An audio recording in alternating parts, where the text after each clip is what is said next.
Hello student, welcome to my channel. Let's start next topic of unit first, which is parallel plate capacitor. So parallel plate capacitor समझन तो पहला सी principle समझते हैं. So principle देखो, it is based upon the principle that when an earth conductor, बच्चे असी एक earth conductor लेना है जिन्हों असी place करांगे एक neighboring coil दे नाल. Neighbored coil जो असी लवांगे वो असी charged लवांगे. Charged capacitor, the capacitance of the system increase considerably. So एक दो असी कंडक्टर्स लैने आ. सो एक अर्थ कंडक्टर होएगी, एक चार्ज कंडक्टर. मान लो आ चार्ज कंडक्टर आ वाला अर्थ कंडक्टर आ. ਇਹਦੇ ਨਾਲ ਕੀ ਹੋਏਗੀ, ਤੁਹਾਡੀ ਜਿਹੜੀ ਕਪੈਸਿਟੀ ਹੋਏਗੀ ਕਪੈਸਿਟਰ ਦੀ ਉਹ ਇਨਕਰੀਜ਼ ਹੋ ਜਾਏਗੀ. ਸੋ ਇਹ ਪੂਰੇ ਪ੍ਰਿੰਸੀਪਲ ਨੂੰ ਅਸੀਂ ਡਿਟੇਲ ਦੇ ਵਿੱਚ ਪੜ੍ਹਦੇ ਹਾਂ, ਐਕਸਪਲੇਨੇਸ਼ਨ ਦੇ ਨਾਲ ਪੜ੍ਹਦੇ ਹਾਂ ਤਾਂ ਜੋ ਤੁਹਾਨੂੰ ਚੰਗੀ ਤਰ੍ਹਾਂ ਕਲੀਅਰ ਹੋਵੇ ਕਿ ਡੈਫੀਨੇਸ਼ਨ ਦੇ ਵਿੱਚ ਕੀ ਕਿਹਾ ਗਿਆ ਆ. Let positive charge be given to a plate A till it is a maximum positive. सब तो पहली डायग्राम देखो, असी एक A प्लेट लीती और उन्होंने पॉजिटिव चार्ज देना स्टार्ट कर दिता. ठीक है, दोनों पासे आएगा बच्चे पॉजिटिव चार्ज. सो उन्होंने उदों तक पॉजिटिव चार्ज दिंदे जाओ जदों तक वो मैक्सीमम पॉजिटिव चार्ज ना हो जाए. ठीक है, मतलब इन्ना क ज़्यादा उन्होंने पॉजिटिव चार्ज देना है कि वो मैक्सीमम हो जाए, उस तो वध चार्ज ना हो पाए. ਜਦੋਂ ਇੰਨਾ ਜ਼ਿਆਦਾ ਮੈਕਸਿਮਮ ਪੋਜ਼ਿਟਿਵ ਚਾਰਜ ਹੋ ਗਿਆ, ਫਿਰ ਅਸੀਂ ਇੱਕ B ਪਲੇਟ ਲੈਣੀ ਆ ਜਿਹੜੀ ਉਹਦੇ ਨਜ਼ਦੀਕ ਰੱਖ ਦੇਣੀ ਆ. Now consider another insulated plate B held near A. So एक दूसरी प्लेट B लिती और A दे नज़दीक रख दी. बाय इंडक्शन, बच्चे इंडक्शन मैथड हुंदा आ, अगर पॉजिटिव चार्ज आ तो ऑटोमैटिकली दूसरी प्लेट दे उपर नैगेटिव चार्ज आ जाएगा. अगर नैगेटिव चार्ज आ तो ऑटोमैटिकली इंडक्शन मैथड दे नाल दूसरी प्लेट दे उपर पॉजिटिव चार्ज आ जाएगा. ठीक है, एक्वायर कर लेगा. By induction nearest side of B acquires negative charge. ठीक है, क्योंकि A की सी पॉजिटिव प्लेट सी तो B दे जो अंदर वाला पासा आ नियरेस्ट प्लेट आ वो केड़ा चार्ज एक्वायर कर लेगा, negative charge. And further side positive potential. हुण देखो आ नैगेटिव आ तो इन्हें दूसरी साइड नूं की कर देना, पॉजिटिव. दूसरे पासे पॉजिटिव चार्ज इंड्यूस हो जाएगा. ध्यान नाल डायग्राम देखो, जिहड़ी प्लेट A आ बच्चे वो पॉजिटिव सी, उन्हें B दी अंदर वाला पासे नूं की कर दिता, नैगेटिव. नैगेटिव ने बाहर वाली साइड नूं की कर दिता, पॉजिटिव. क्लियर हो गया. कि देखो, whereas the induced negative charge tries to decrease the potential of A. हुण जिहड़ा आ वाला नैगेटिव चार्ज आ बच्चे ध्यान नाल देखो, प्लेट दा जो अंदर वाला नैगेटिव चार्ज आ उन्हें A दी पोटेंशियल नूं घटाउण दी कोशिश करनी आ, डिक्रीज करन दी कोशिश करनी आ. सो असीं शॉर्ट फॉर्म दे विच नीचे लिख लैने ताकि सानूं लर्न करना ईजी हो जाए. जिहड़ी B प्लेट आ उन्हें A दे पोटेंशियल नूं घटा देना, डिक्रीज कर देना. ठीक है, similarly induced positive charge tries to increase the potential of A. पर आ वाला पॉजिटिव चार्ज सी, पॉजिटिव ने पॉजिटिव नूं की करना, इंक्रीज कर देना. सो B जिहड़ा आ उहदे पोटेंशियल ने A दे पोटेंशियल नूं इंक्रीज कर दिता. बच्चे अंदर वाला पासा सी, इत्थे लिख लो राइट साइड, क्योंकि अंदर वाला पासा ये लिख लो लैफ्ट, आ सी राइट. सो इत्थे लिख लो अंदर वाला पासा लैफ्ट आ, बाहर वाला पासा की है राइट. सिर्फ याद करन दा मैथड दस रही हाँ, किस तरीके नाल तुसीं याद कर सकते हैं. इस तरीके दे नाल B वाले पोटेंशियल, हुण ध्यान नाल डायग्राम दोबारा समझ लो. जिहड़ा B दा अंदर वाला पोटेंशियल आ उन्हें A नूं की कर देना, घटाउण दी कोशिश करनी आ, क्योंकि नैगेटिव ने पॉजिटिव नूं घटा दिता. पॉजिटिव ने पॉजिटिव दे पोटेंशियल नूं इनक्रीज करन दी कोशिश करनी आ. सो इहदा मतलब पोटेंशियल इनक्रीज हो गया. हुण फर्दर की होएगा, since induced negative charge is nearest. सानूं पता कि नैगेटिव चार्ज जिहड़ा इहदे ज़्यादा नज़दीक पिया आ, पॉजिटिव थोड़ा जिहा दूर आ, वाला पॉजिटिव थोड़ा जिहा दूर आ, बट नैगेटिव A प्लेट दे ज़्यादा करीब पे आया. इहदा मतलब इहदा इफैक्ट थोड़ा जिहा ज़्यादा होएगा. Its effect is larger than induced positive charge. Induced positive charge नालों नैगेटिव दा चार्ज दा इफैक्ट ज़्यादा होएगा. Hence potential of A get reduce. इहदा मतलब पोटेंशियल की हो जाएगा, घट जाएगा, क्योंकि B दा इफैक्ट ज़्यादा आ, उन्हें घटाउण दी कोशिश कर रहा सी. सो इहदा मतलब पोटेंशियल A की हो जाएगा, घट जाएगा, तो उसकी कैपेसिटी इनक्रीज हो जाएगी. हुण बच्चे कैपेसिटी किद्दां इनक्रीज होगी, सानूं फॉर्मूला पता आ, C is equals to Q divided by V. अगर पोटेंशियल घट जाएगा तो कैपेसिटेंस इनक्रीज हो जाएगी. उत्थों आ वाली लाइन लिखी है, अगर पोटेंशियल थोड़ा डिक्रीज हो रहा है, पोटेंशियल घट रहा, तो कैपेसिटेंस की हो रही है थोड़ी इनक्रीज, मतलब कि कैपेसिटेंस वध रही है.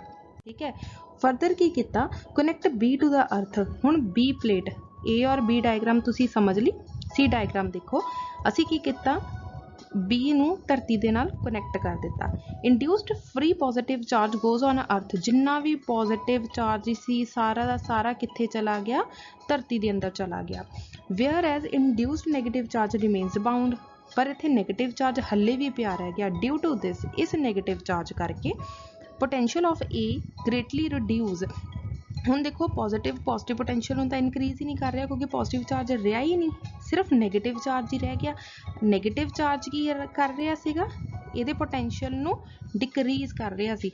अगर पोटेंशियल डिक्रीज कर रहा तो मतलब कैपेसिटी की हो जूगी, मैक्सीमम इनक्रीज हो जूगी। सो ए दी की होगी, पोटेंशियल डिक्रीज होगी, रिड्यूस होगी, and its capacity is increased. Clear हो गया बच्चे। अगर 2 मार्क्स का क्वेश्चन आंदा then you have to explain this whole principle with the help of diagram. अगर ये 1 मार्क्स का क्वेश्चन आंदा तो तुसी सिर्फ डेफिनेशन लिख के आ सकते हैं। Let's start next topic which is parallel plate capacitor. So parallel plate capacitor बच्चे 3 मार्क्स का अलग तो क्वेश्चन आ सकता है। It is most commonly used capacitor, सब तो ज़्यादा कॉमनली यूज्ड कैपेसिटर आ, जो असी ईवन घरां दे विच भी यूज़ करते हैं। तुसी अपने घर दे विच अपने फैन दे अंदर एक कंडेंसर देखा होएगा, ठीक है, उस कंडेंसर नूं ही कैपेसिटर बोलिया जाता। सो वो वाइट कलर का हुंदा बच्चे, इस तरीके का देखिया ही होएगा तुसी सब ने कि उहदियां 2 डंडियां बाहर नूं हुंदियां आ, जिन्हां नूं असीं कंडक्टिंग प्लेट्स बोलते हैं फिजिक्स की लैंगुएज दे विच। सो ये अंदर तक हुंदियां आ, ठीक है। कदे कंडेंसर नूं तोड़ के देखना विचों रेता जिहा बाहर निकलदा है। जिहड़ियां गर्ल्स आ बच्चे वो इदां दे पंगे घट लैंदियां, बट बॉयज़ नूं बहुत शौक हुंदा भी आह की चीज़ है, इहदे अंदर की चीज़ होएगी। मोस्टली तुहाडे ब्रदर्स जिन्ने भी होणगे तां डेफिनेटली उन्होंने आह पंगा जरूर लैके देखिया होना भी कैपेसिटर या सैल उन्हां दे हत्थ लग जांदे आ तां खोल के देखदे आ भी इहदे विच की आ। जे ट्यूबलाइट घर दियां खराब हो जांदियां तां तोड़ के देखदे आ भी इहदे विचों की निकलदा आ, ठीक है। सो कंडेंसर डेफिनेटली तुहाडे कदी फादर ने या ब्रदर ने खोल के देखिया होएगा कि उहदे विचों रेता जिहा निकलदा आ। It consist of 2 conducting plates, 2 conducting plates होंदियां इहदे विच, ठीक है, जिहदी हुणे गल कीती गई आ। Placed parallel to each other, जो एक दूसरे दे पैरेलल होंदियां, बिल्कुल सीधियां रखियां जांदियां। The distance D between the plate is a very small, जिहड़ा दोनों दे विचकारला डिस्टेंस डी आ बहुत ज़्यादा छोटा हुंदा as compare to the area of the plates. जिन्ना तुसी एरिया लिता प्लेट दा, उहदे नालों डी दी वैल्यू बहुत ज़्यादा छोटी हुंदी आ। If positive charge is given to plate A, मान लो आ वाली प्लेट ए आ, इनू असी पॉजिटिव चार्ज दे दिता।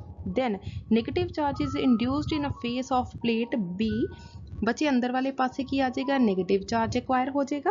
पॉजिटिव चार्ज होना राइट फेस ते की हो जाएगा पॉजिटिव। बच्चे आ वाली डायग्राम नू इस तरह ना ड्रॉ करना आ तो जस्ट मैं तुहानू एग्जाम्पल वैसे दे दी, अदरवाइज तुसी ये पेपर च नहीं ड्रॉ करके आनी, अपनी फेयर नोटबुक ते ड्रॉ नहीं करनी, तुसी आही वाली डायग्राम ड्रॉ करनी है, ठीक है।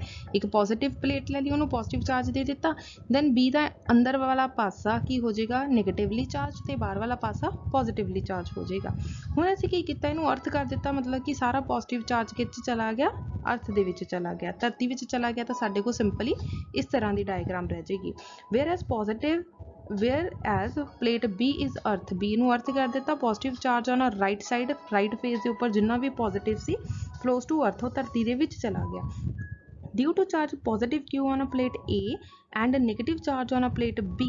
हुण देखो इत्थे सिर्फ और सिर्फ पॉजिटिव चार्ज रह गया और इत्थे सिर्फ नेगेटिव चार्ज रह गया। जो पॉजिटिव चार्ज और नेगेटिव चार्ज होवे तो इत्थे की हो जाती है, इलैक्ट्रिक फील्ड आ जाती है। Electric field is setup between the plates, दोनों प्लेट्स के विचकार इलैक्ट्रिक फील्ड सैटअप हो जाएगी। If sigma is the surface charge density, क्योंकि बच्चे इन्नी एक सरफेस बना लेनी, सो सरफेस के उपर थोड़ा चार्ज डेंसिटी पता कितनी होंगी है कि सिग्मा होंगी है, और सिग्मा की वैल्यू कितनी होंगी है, Q divided by A. Then electric field कितनी होएगी प्लेट्स के उपर, इलैक्ट्रिक फील्ड होएगी E is equal to sigma divided by epsilon nought. So this is our equation number 1। इत्थे बच्चे सिग्मा की आ तुहाडा surface charge density, epsilon nought की आ परमिटिविटी ऑफ फ्री स्पेस। बच्चे परमिटिविटी ऑफ फ्री स्पेस अगर लिखना लिख दो, otherwise this is just for your knowledge. Next देखो, therefore potential difference between the plate, potential difference कितना होएगा प्लेट के उपर।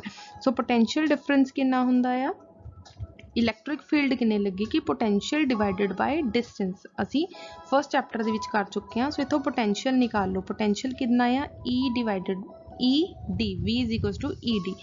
E दी वैल्यू बच्चे हुणे असी सॉल्व करके हटे हैं, which is sigma divided by epsilon nought. Now using equation number 1, equation number 1 आ सी। सो ई दी वैल्यू पुट करन लगे sigma divided by epsilon nought D. So V दी वैल्यू कितनी आ गई sigma D divided by epsilon nought. This is our equation number 2। Clear हो गया। हुण बच्चे सिग्मा दी वैल्यू सानू पता है क्यू डिवाइडेड बाय ए हुंदी आ। सो असीं वी दी value v is equals to sigma दी वैल्यू पुट की Q divided by A D divided by epsilon nought as such. इहदा मतलब v दी वैल्यू कितनी आ गई Q D divided by epsilon nought. So this is our equation number 3। हुण असीं पोटेंशियल भी फाइंड आउट कर लिया दो प्लेट्स दे विचकार। हुण असीं पता करना कि वो किन्नी कैपेसिटी नूं स्टोर कर पाउंदा है कैपेसिटर दे अंदर। सो सी दी फॉर्मूला की हुंदा है क्यू डिवाइडेड बाय वी।